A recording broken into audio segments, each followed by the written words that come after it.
मोर अगला रचना के शीर्षक हवाए पराया धन। बेटी बेचारे जन्म धरित माने पराए घर के धन है। आजकल बेटा मन घरो पराए घर के धन है। जब ले बहू नहीं आए तब ले बेटा अपन है, बहू आई तहन बेटा घरो पराए धन है। बेटा बर बहू है, बेटी बर दमाद है, बेटा बर बहू है, बेटी बर दमाद है। दाई दादा कौन देखे ओकर बर भगवान। बेटा मन मत बरो पराए धन, बेटा मन मत बरो पराए धन, बेटा मन मत बरो पराए धन।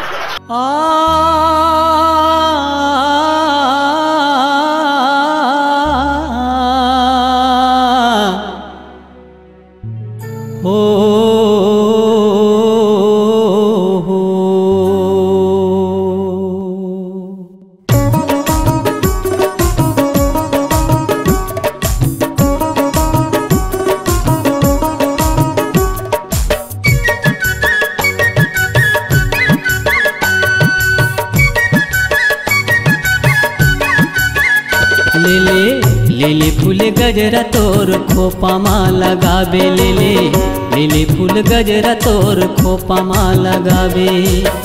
मोर सही फूलवा हो, मोर सही फूलवा बेचैया नहीं तो पावे। लेले फूल गजरा तोर खोपा माँ लगावे। लेले फूल गजरा तोर खोपा माँ लगावे।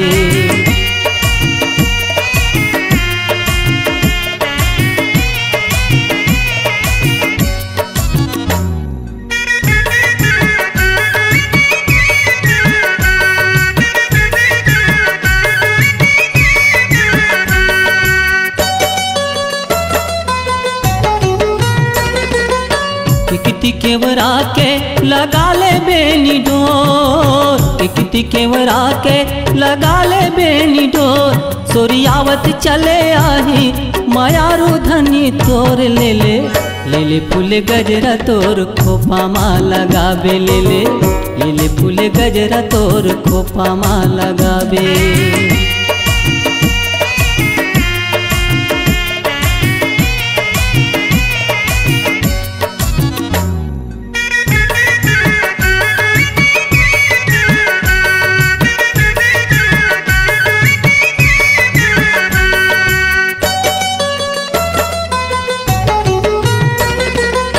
चंपा चमेली के माला गुथार, चंपा चमेली के माला गुथार। रात रानी ला लगा ले तोर जिया मुहाय। लेले फूल गजरा तोर खोपा माँ लगावे। लेले फूल गजरा तोर खोपा माँ लगावे।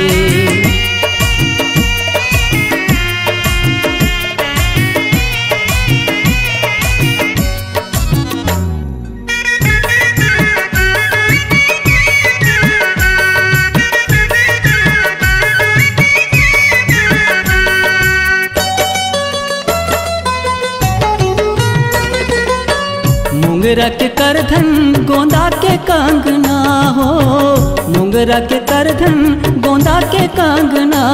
कबू छोटे झन सुंदरी माया के बंधना। वो लेले फूल गजरा तोर खोपा माँ लगावे। लेले फूल गजरा तोर खोपा माँ लगावे।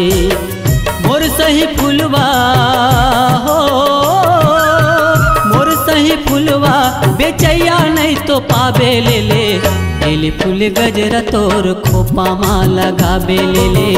लेले फूल गजरा तोर खोपा माँ लगावे। लेले फूल गजरा तोर खोपा माँ लगावे। लेले फूल गजरा तोर खोपा माँ लगावे। लेले फूल गजरा तोर खोपा माँ लगावे। लेले फूल गजरा तोर खोपा माँ लगावे।